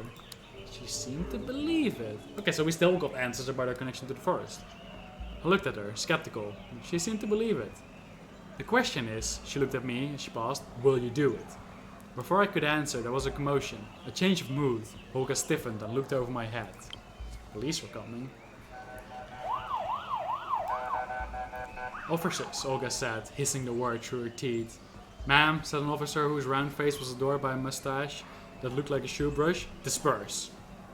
I got ready for a fight, but I wasn't easy to intimidate or try to de-escalate. I don't think anybody here is going to like listen to me who just came up here and tried to de-escalate the situation. Also, I don't think that's actually going to do anything. I think like getting ready for a fight is probably too eager for somebody to get hurt. Definitely don't want that either. So I wasn't easy to intimidate. Like, let's just stand our ground. The spark. I stood shoulder to shoulder with the other protesters as the officers started to approach. Disperse, repeated the mustached man. I took a step forward, I stood my ground, or I took a step back. Again, stand our ground. That's what I just said. When I stood there between the cops and the protesters, I realized there were more of us than them. The activists started to back down. Suddenly my head was surprisingly clear. I grabbed a megaphone or I jumped on a tree stump. I mean, megaphone is definitely going to be more active. Like, more people are gonna hear that than when we're just shouting. Even though, probably with this amount of rage, our shouts will probably be really loud. Let's go for the megaphone anyway. It's interesting that this is the high rage option, actually. I grabbed a megaphone from the hands of a startled teenager and jumped on the tree stump. Okay, maybe a little bit too eager there. Hey, I shouted, the amplified sound stopping everyone in their tracks. Remember what this is all about, I turned to the protesters. Are you going to stand there and let them push you away? For a split second, I was surprised how clear my voice was. The cops were weak, we had a lot to fight for, or the cops were scared. We have a lot to fight for, like, you know, that's what we're here for. We stand for the forest, we respect the forest. They don't. They think they are the masters here. They are not. They are just weak, vulnerable humans. Okay, again, weird way to put that. They think their badges and weapons still protect them. I got carried away. That's fair. That's fair. They will not look at them. Just look at them. Sweating like pigs, unable to take their uniforms off even when it's too hot, they blindly follow orders. They are as stupid as their machines. And that was when they maced me. Right, yeah, okay. My vision tunneled and I noticed that the cops only advanced after they'd maced me. Then the cops drew their batons and the protesters started running. Then all hell broke loose. Yikes. I heard harsh, menacing voices, I heard screams, I heard people running toward one another. The police crashing into the protesters. Some of them fought back, some turned and ran, and some sat down on the ground, only to be dragged away. I was blinded. Someone suddenly grabbed me from behind. I tried to free myself, but couldn't. I looked down at the hands that held me. Don't do anything rash, said Olga, dragging me away. You've done enough for today. Got silent. I didn't know whether it was praise or a rebuttal, and I didn't dare to ask. Like that I am. I have no idea how I ended up on the way back to the village. My eyes were red, I had a runny nose, and my throat hurt from screaming. In the whole commotion, I lost Anya from my side. I was alone. Or so I thought. Hey, let me help you, a voice from behind me said, and I jumped. A woman was looking at me with concern. What happened? I got mazed, I was fine, or it was too much. Let's just stay angry. I mean, we just got mazed, like... She rummaged in her backpack, clearly prepared for such a situation. Also, you know, this makes it very clear what kind of situation we are. That's exactly good. Here, she said, I have milk. You should wash your eyes. It works better than water. We walked slowly toward the village. And we talked. Who is this person?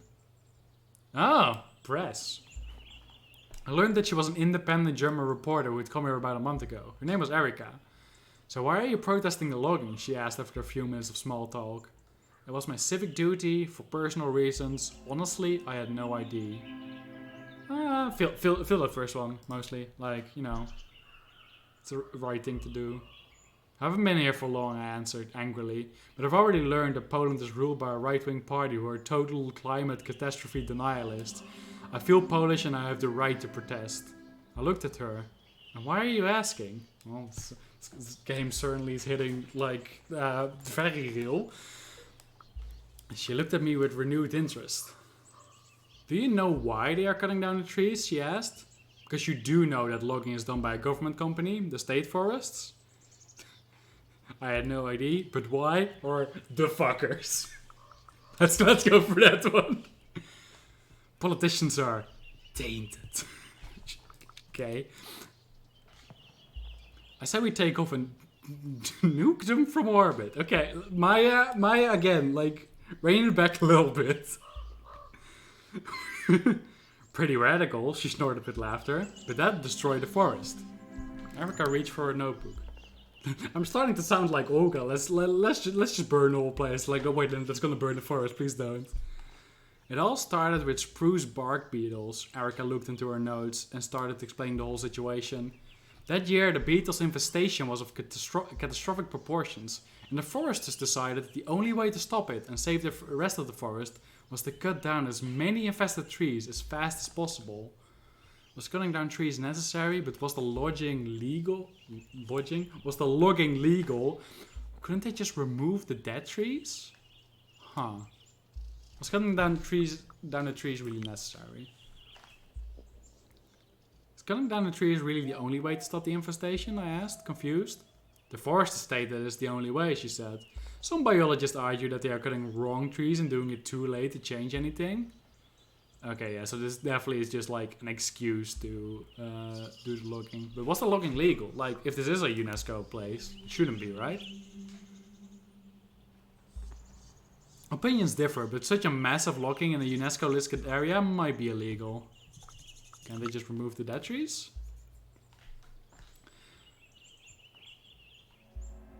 They might do that, but dead trees are what makes the forest unique. There are 20 times more species living on a dead spruce tree than on a live one. That's interesting. Didn't know that. Thank you, Erica. Couldn't they just leave the pusha alone and let nature take its course? I asked. That's one of the options, Erica admitted. But there's a drought and no one is sure if the forest would survive on its own. It was infuriating. Why couldn't she just answer my question? Whose side was she on, or I tried to understand her point of view? I mean, she's a reporter, right? Like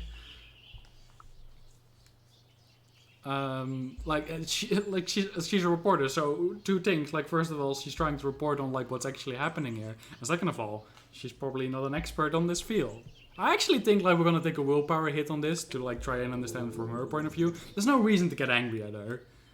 I see that you're trying to show me the whole picture, and I appreciate it. I just hoped there would be an easy answer. I'm just doing my job. I describe all aspects of the situation to you. It's up to you to decide what you want to do. It was a tough decision. Why did the situation always have to be so complex? At least I was sure that they were cutting down the trees and the pusha needed my help. I didn't have to explain myself. Or what happened to the wood? Isn't that what we were just talking about? Like, what question is this exactly? Let's find out. Again, there's no reason to get mad at this woman. When they cut down the trees, what happens to the wood? Oh, right. Where's the, like... where's the wood going? Oh, no. The state forests have to be financially self-sufficient. They earn money by selling forest products, including wood, she answered. That's why I think the bark beetle is not the reason, but an excuse to push more wood on the market, I concluded my case. She looked skeptical. You're not the only one feeling helpless, she asked. She sighed. But anger makes you see things in black and white. And the truth is almost always more nuanced than that. I didn't want to listen, so what was right and what was wrong? I said nothing. I mean, again, let's go for the middle option. What is right and what was wrong? So what should I do when I feel that something is wrong? I asked, exasperated. Do you believe that people can be evil? She asked back. Some people were bad, or we could do bad things for sure. That's an interesting dilemma. I didn't think I'd get into these interesting dilemmas an hour and a half into this game. And we've already talked about the current political climate in Poland and illegal logging. It's like... And now you ask me if like people are inherently evil? Okay. Gonna take another sip for that one.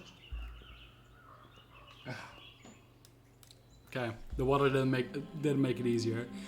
Some people were bad, or we could do bad things for sure. I think it's that last one, like... Just... Yeah, this really is. Some people do really shitty things, I shrugged. But is it just their actions or their nature? I said nothing. What's the matter, she asked. I told her about my anger, or I admitted my helplessness. I told her about my anger. I mean, like, this sounds pretty... just more like acknowledging that the anger is there. I mean, I'm also helpless. But the anger is like, I'm feeling something. I'm feeling that I should do something because I feel this anger, right? Let's talk about that. I'm so fucking angry at what I saw. Took a deep breath. And I remembered what Olga told me. All that mystical stuff? Oh yeah, that the forest picked somebody and she picked me. That's right. They said the forest needs my help. I shook my head. It's a lot to take in. There was that foul smell back there. She looked at me with a weird expression. What smell? She asked. The smell wasn't the point. For all the things that I told you, you asked about the smell? I'm trying to understand what's going on here. I think I know what's going on here, but I don't think that I should be the one explaining it to you. But she also knows, like, about the forest? Does everybody just know about the magical properties of the forest here? I looked at her and raised my eyebrow, questioningly. Well, we're sympathetic with the press. That's gotta be good, right? Thought she'd been hurt by my outburst. You'll learn in your own time if you stay here long enough, she said, clearly wanting to drop the topic. What did she mean, or I let it go? No, like, people have been, like, acting kind of weird around me all the time. I want to know what's going on. Okay, 73. Good luck. What does she mean? Let's go. What do you mean? I asked, getting irritated. I just told you, you'll learn in time. Or not at all.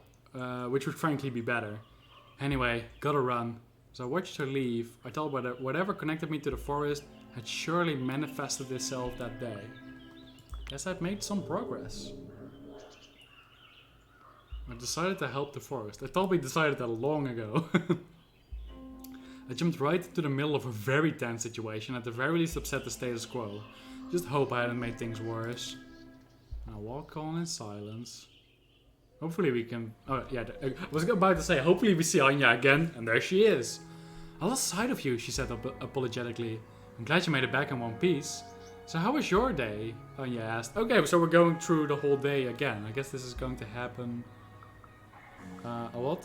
Well, I got mazed, I incited some violence, I learned a lot, I met a lot of new people. I mean, that's definitely true, I shrugged. I got mazed is probably still like the thing that's like on the forefront of my mind, like, this is memorable.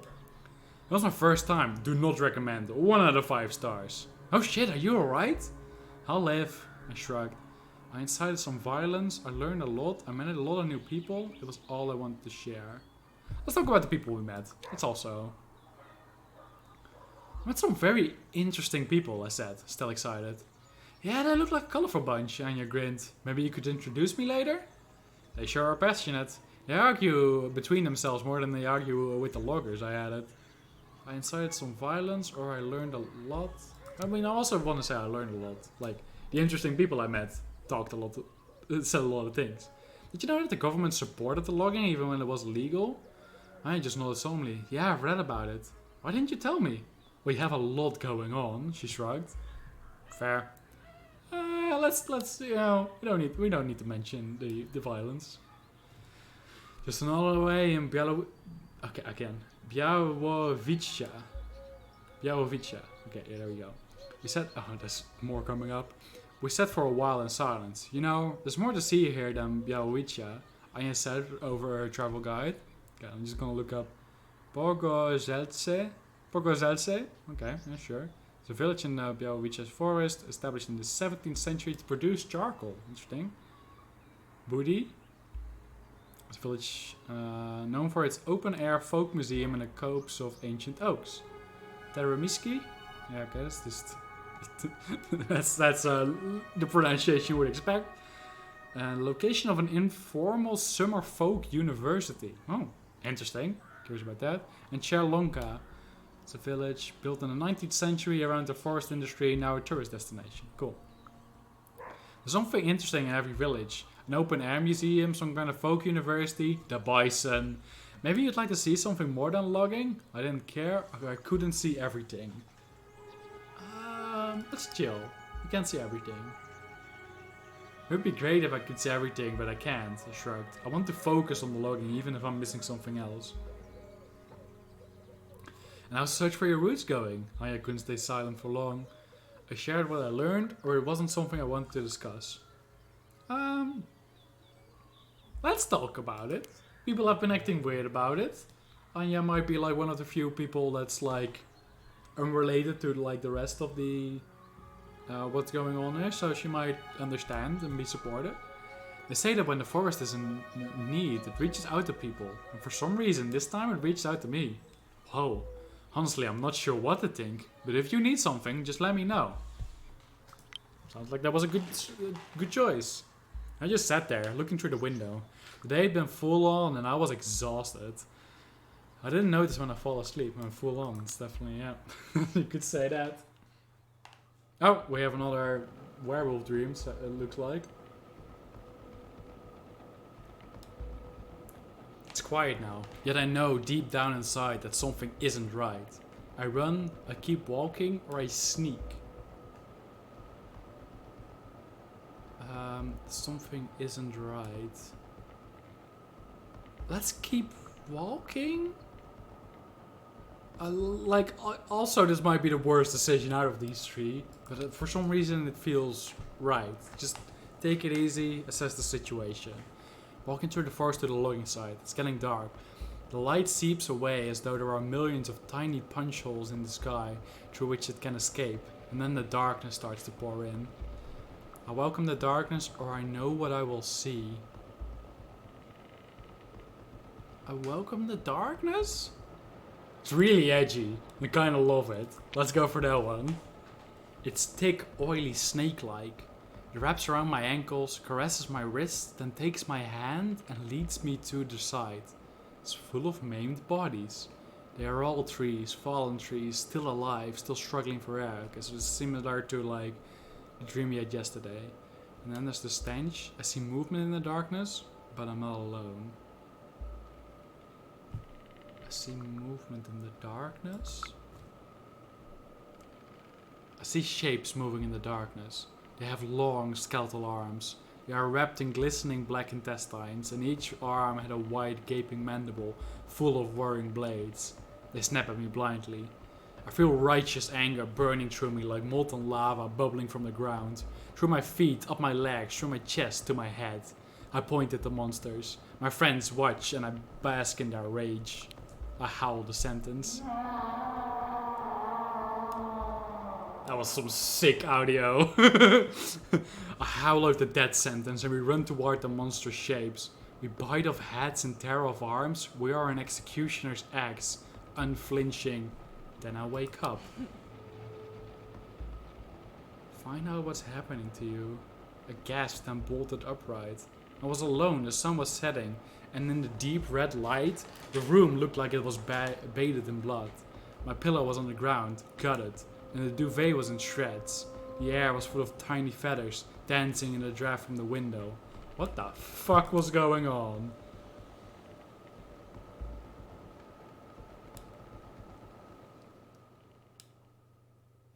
And now we're at chapter 3. Honestly, like, I'm actually thinking like, I mean, I'm going off on a tangent here. I do a lot of Dungeons and Dragons, and I DM quite a bit as well. And there are sometimes just these moments where I'm like, it's probably too early to end this session, but that was a perfect place to end this session. That's basically the feeling I had now. Basically, like the question of like, what the fuck was going on? That's a great place to end the stream. But also, we've not been going for that long, so I'm kind of thinking about it. Actually, you know what? I think this was a reasonable like introduction to this game. We're definitely going to be continuing it. Like, there's no question about it. Like, it hit hard, and I definitely want to know what all these mysteries are about. And I think that's just like an amazing place to end it. And I was also already thinking like I didn't want to like stream too long today, and if we like go through another whole chapter, because I feel like the chapters are like a good way to end this off. If you go through another whole chapter, I don't know how long we will be busy, because it's been almost 2 hours for the first 2 chapters. Well, and the introduction, I guess, and the chapters might get longer as well. So yeah, no, I'm going to make the decision right now. That's where we're going to end the stream with the sentence, "What the fuck is going on?" It's just a great way to end it.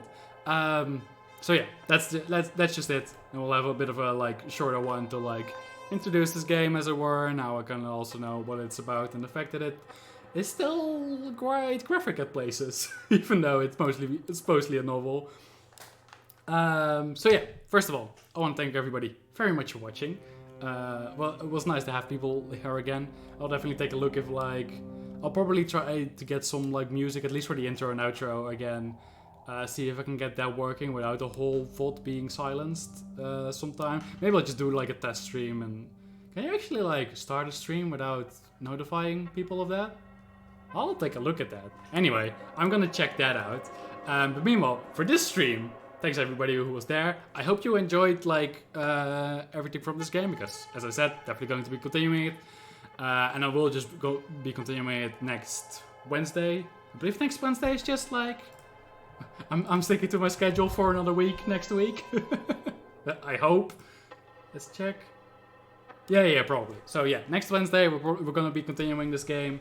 And of course, this Saturday, I said it right? Yeah, this Saturday in the afternoon, we will be continuing with Iconfell. And let me tell you, I said it in the last Iconfell stream that I was going to listen to the soundtrack outside of the game, and I am genuinely excited to get back to Iconfell. Like I've been listening to Gilda's theme on repeat for the entirety of the day. I love it. So yeah, this Saturday starting at 2 p.m. Southern European summertime, as per usual, and holy hell is it summertime over here. It had. We will be continuing Iconfell. Next Wednesday we'll be continuing Werewolf, the Apocalypse, Heart of the Forest, and hopefully we will get to the Heart of the Forest, or more to the Heart of the Forest, get to know the Heart of the Forest. Yeah, stuff like that. So once again, thanks everybody for watching. I hope you enjoyed. What else is there to say? Oh yeah, there's probably not going to be any... Wait, did I even... I just realized. I was going to say, hey, I have a Twitter where I like post announcements like when I'm going to go live and what kind of games I'm going to be playing. And I was going to say like that I wasn't sure if there's going to be anything to to really see over there because, you know, that I already know which games I'm going to be playing. And then I thought like, well, of course, I always put a tweet out when I go live as well. And then I realized I didn't do that today. I forgot to do that. Normally, from now on, I will... It's the first time I forgot, actually, since I started doing that. So, you know, not too bad. But next time, I will do it again. So yeah, I have a Twitter. That's what I was getting to. Twitter.com/Jozeevis streams, where I do announcements about my streams, like when I'm going to go live, what kind of games I'm going to be playing, or any changes in the schedule. You can find that if you're on Twitch, you can find that in my About page. If you're on YouTube, you can find that in the description. Also, if you're on Twitch, I have a YouTube where I upload all of my unedited VODs from like the complete streams, because Twitch deletes them after like 2 weeks and I want somewhere more permanently to put them. So yeah, there's the YouTube link that's in my Twitter bio, and it's also in the About page. You can find it there. So yeah, that's it. And also, I guess if you're on YouTube and you didn't know, if you didn't notice, I also stream these things live on Twitch, twitch.tv/Jozeevis, every Wednesday and Saturday. Again, you can also find the schedule in, well, also on Twitch and in Twitter. Maybe I should put it in like the YouTube description as well. I'm going to remember that. Anyway, I've been rambling for far too long right now. Let's go to the stream has ended stream. Thank everybody again for watching. I hope you enjoyed, and I'll see you all next time. Bye bye!